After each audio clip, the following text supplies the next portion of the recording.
Seperti yang saya katakan tadi, sudah bergabung secara langsung maupun secara virtual sejumlah narasumber yang akan kita ajak ngobrol mengenai tadi apakah etis, apakah sah atau boleh secara yuridis formal, apakah demokratis seorang narapidana masuk kembali ke politik apalagi mendapat posisi strategis di kepengurusan. Mungkin akan masuk ke kontestasi di pemilu 2024.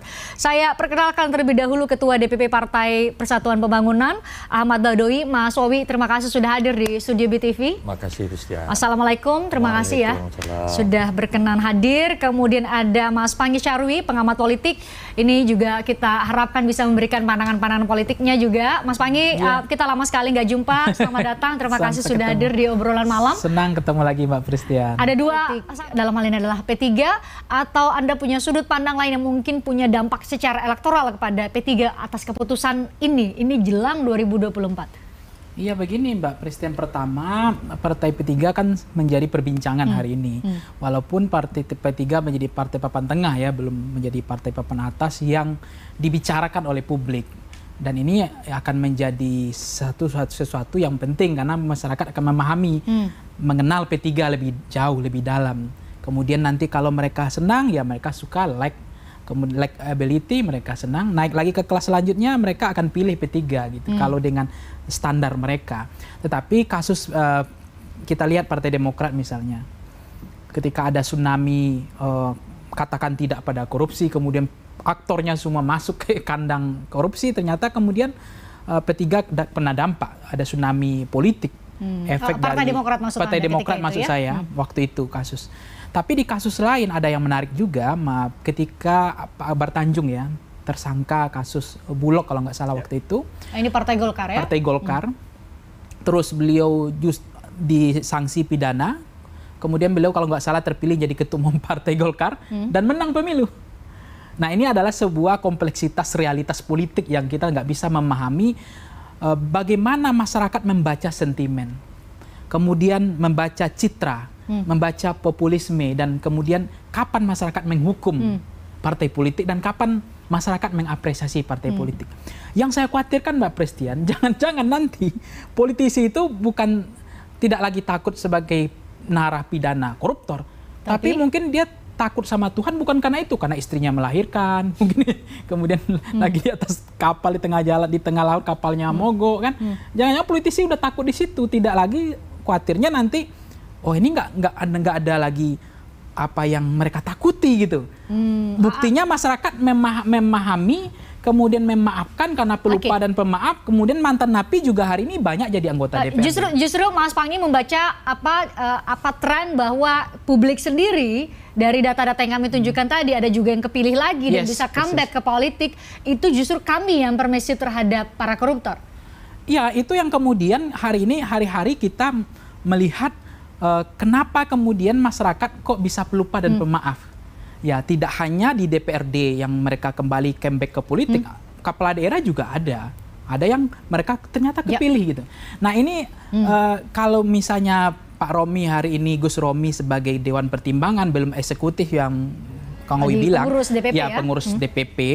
Tetapi kemudian ada dua hal, apakah elektabilitas P3 bisa naik atau tergerus gitu kan, itu pertanyaannya. Para lembaga survei ya, nanti tapi kan buktinya yang jelas Gus Romi punya basis, punya grassroots, yang di maintenance. Tentu paling tidak itu menjadi penting bagi P3 gitu. Diharapkan bisa memberikan insentif elektoral memberikan insentif elektoral terhadap P3 karena beliau tokoh sentral di P3 dulu, ketua umum partai gitu. Jadi mungkin itu kebermanfaatan itu mau dirasakan oleh P3. Di sisi lain kalau bagi partai-partai yang sudah punya kader yang bagus, semestinya memang harus melibatkan banyak kader-kader terbaik yang masih dianggap sentimennya bersih, tidak tersandra kasus korupsi, itu jauh lebih. Tapi kan semua partai nggak siap juga punya kader banyak yang relatif lebih bersih ya. Tapi saya juga lihat kayak di Demokrat Pak Andi Malarangeng gitu. Jadi bahkan hari ini beliau lagi populis di media, di TV, diundang kemana-mana. Beliau kan juga mantan narapidana korupsi juga.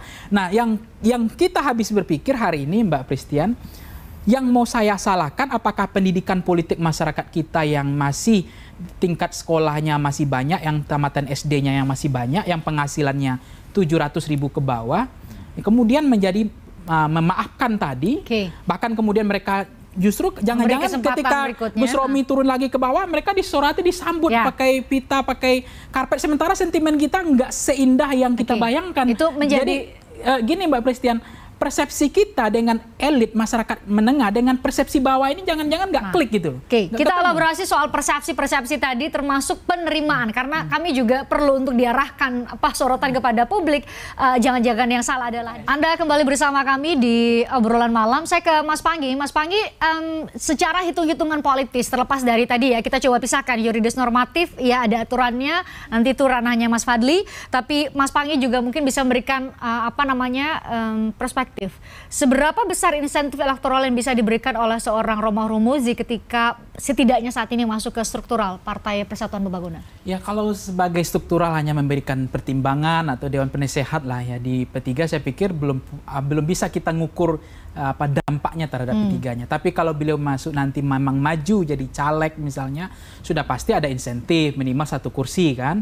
Apalagi P3 kan minimal 1 kursi ada hitung-hitungannya tapi. Ya artinya beliau kan sudah punya grassroots yang sudah beliau maintain lama. Apalagi kalau beliau masih turun mungkin barangkali masih disambut kan masih ditunggu oleh warga-warga NU dan warga-warga yang maksudnya yang ya beliau kan Gus jadi masih loyalnya di daerah-daerah kan masih ada. Nah, selama ini kan mungkin mereka tidak terpisah gitu, jadi masih punya hubungan jangka panjang dan itu masih memungkinkan. Jadi partai itu kan transaksional pragmatis juga, melihat bagaimana peluang kursinya, tokoh sentralnya pengaruhnya gitu. Nah kalau kita bicara tentang hukumnya, ya jadi kalau saya sih mengatakan memang nilai-nilai moral memang harus hidup di partai. Partai mengkampanyekan nilai-nilai integritas anti korupsi itu oke nggak masalah.